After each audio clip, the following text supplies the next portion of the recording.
जय श्री जगन्नाथ भाई मैंने सर्वप्रथम गुरुदेव गणपति ଏବଂ ଜଗଦମ୍ବାଙ୍କୁ ପ୍ରଣାମ କରି ଆଜି ଆମେ ଆମର ରାଷ୍ଟ୍ର ସେସନ ଆରମ୍ଭ କରିବା। ଆମର ଗୋଟେ ପ୍ଲେଲିଷ୍ଟ ଆମର ବହୁତ ପୂର୍ବରୁ ବନିଥିଲା ରବି ମହାଗ୍ରହ। ଆମେ ବର୍ତ୍ତମାନ ରବି ମହାଗ୍ରହଙ୍କର ଗୋଟେ ଗୋଟେ ଭିଡିଓ ଆରମ୍ଭ କରିବା।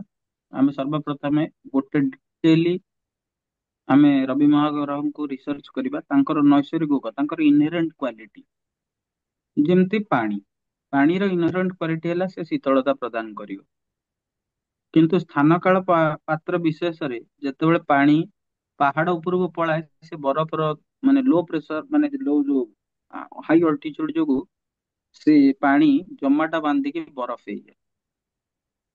ଠିକ ସେମିତି ଯେତେବେଳେ ପାଣିକୁ ଗରମ କରାଯାଏ ସେଟା ଗରମ ପାଣି ହେଇଯାଏ। ସେଇ ପାଣିର ହିଁ ବିଭିନ୍ନ ରୂପ, କିନ୍ତୁ ସ୍ଥାନ କାଳ ପାତ୍ର ବିଶେଷରେ ସେଇ ପାଣିର ଯୋଉ ବିଭିନ୍ନ ରୂପ ରହିଛି ସେ ତ ଗୋଟେ ରୂପ, କିନ୍ତୁ ପାଣିର ନିଜସ୍ୱ ରୂପ ବି ମଧ୍ୟ ରହିଛି।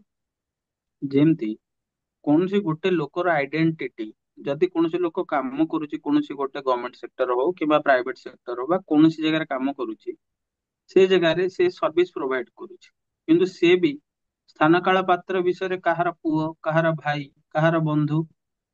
ତେଣୁ ସର୍ବପ୍ରଥମେ ଆମେ ରବି ମହାଗ୍ରହଙ୍କର ସହିତ ଅନ୍ୟ ଯୋଉ 8ଟି ମହାଗ୍ରହ ଅଛନ୍ତି ସମସ୍ତଙ୍କର ନୈସର୍ଗିକ ଗୁଣକୁ ବିଭିନ୍ନ ଶାସ୍ତ୍ରରେ କଣ ଦିଆଯାଇଛି କି ଲଗ୍ନ ଇଣ୍ଡିପେଣ୍ଡେଣ୍ଟ ଅଫ ଲଗ୍ନ, ଲଗ୍ନକୁ ଛାଡିଦବା, ଲଗ୍ନ ନିର୍ବିଶେଷରେ ଯଦି ରବି ମହାଗ୍ରହ ଭାବ 1 ନମ୍ବର ଭାବରେ ରହନ୍ତି କଣ ଫଳ ଦେବେ, 2 ନମ୍ବର ଭାବରେ ରହନ୍ତି କଣ ଫଳ ଦେବେ, ଏମିତି 12ଟା ଭାବରେ ରବି ମହାଗ୍ରହ ଯଦି ରହିବେ କି କି ପ୍ରକାର ଫଳ ଦେବେ, ପୁରାତନ ଶାସ୍ତ୍ର ଓ ସଂହିତାରେ ବଡ ବଡ ଆଚାର୍ଯ୍ୟ ମାନେ କଣ କହିଛନ୍ତି ସେଇ ବିଷୟରେ ଆମେ ଡିଟେଲି ଡିସ୍କସନ କରିବା ଏଇ ଗୋଟେ ଗୋଟେ ପ୍ଲେଲିଷ୍ଟ ମାଧ୍ୟମରେ।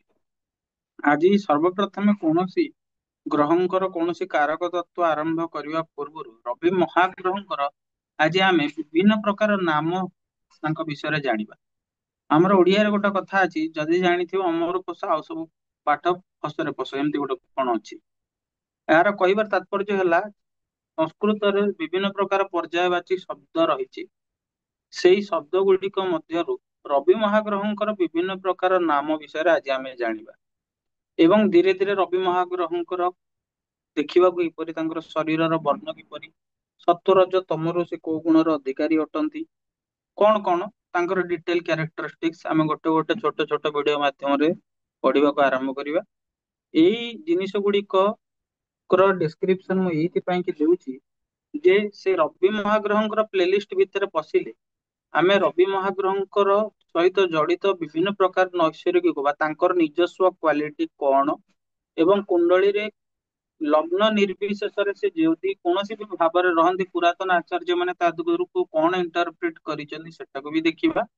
ଏଇ ସବୁ ପ୍ରକାର ଆମେ ଦେଖିକି ଆମେ ଡିଟେଲି ଷ୍ଟଡି କରିବା ନୈସର୍ଗିକ କାରକ ତତ୍ତ୍ୱ ଅଫ ଇଚ୍ 9 ପ୍ଲାନେଟ ବା ପ୍ରତ୍ୟେକ ନଅ ମହାଗ୍ରହଙ୍କର ସେପାରେଟ ସେପାରେଟ ଯୋଉ ପ୍ଲେ ଲିଷ୍ଟ ରହିବ ସେଇ 9 ମହାଗ୍ରହଙ୍କର ଆମେ ଡିଟେଲ ଭାବରେ ଡିସ୍କସନ କରିବା। ତ ଆଜିର ସେସନରେ ଆମେ ରବି ମହାଗ୍ରହଙ୍କର ପର୍ଯ୍ୟାୟବାଚୀ ଅନ୍ୟ ସବୁ ନାମ ଗୁଡାକ ବିଷୟରେ ଜାଣିବା। ତେବେ ଚାଲନ୍ତୁ ଆରମ୍ଭ କରିବା। ଆଜିର ଭିଡିଓର ହେଡିଂ ହେଲା ରବି ମହାଗ୍ରହଙ୍କ ଅନ୍ୟ ନାମ। ରବି ମହାଗ୍ରହଙ୍କୁ ଅନ୍ୟ କୋଉ କୋଉ ନାମରେ ଜଣାଯାଏ। ଆମେ ଗଣି ଚାଲିବା, ଲେଖି ଚାଲିବା, ଗଣି ଚାଲିବା। 1ରେ ସୂର୍ଯ୍ୟ, 2ରେ ଛେଳି, ହିନ୍ଦୀରେ ସେଇଟା ଲି ହବ, 3ରେ ଭାନୁ, 4ରେ ଭାନୁମାନ, 5ରେ ଦୀପ୍ତ ରଶ୍ମି, 6ରେ ବିକର୍ତ୍ତନ, 7ରେ ଭାସ୍କର, 8ରେ ଇନ, 9ରେ ଅହସ୍କର। 10 ରେ ତପନ। 11 ରେ ଉଷା। 12 ରେ ଅରୁଣ। 13 ରେ ଅର୍କ। 14 ରେ ଅଦ୍ରି। 15 ରେ ବନ ଯବନପତି। 16 ରେ ଦିନମଣି। 17 ରେ ଦିବାକର। 18 ରେ ନଳିନୀ ବିଳାସ। 19 ରେ ପଦ୍ମିନୀଶ। 20 ରେ ପଦ୍ମିନୀ ପ୍ରାଣନାଥ।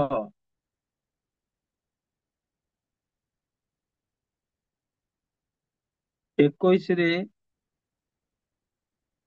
ମାର୍ତଣ୍ଡ। 22 ରେ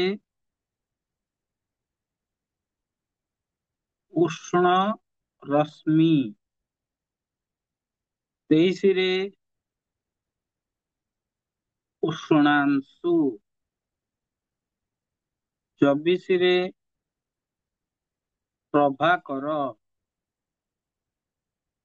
25 ରେ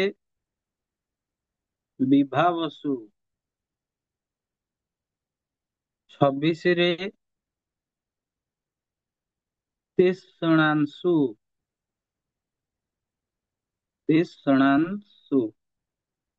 ଆମେ ଆଗକୁ ବଢିବା। 27 ରେ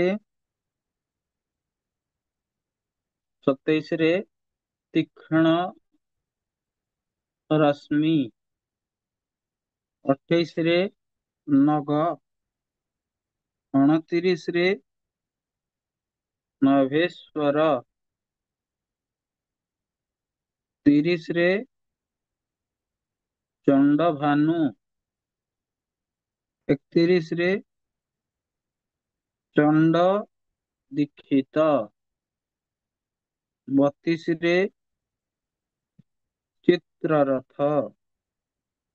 33 ରେ ମିତ୍ର। 34 ରେ ଭାନୁ।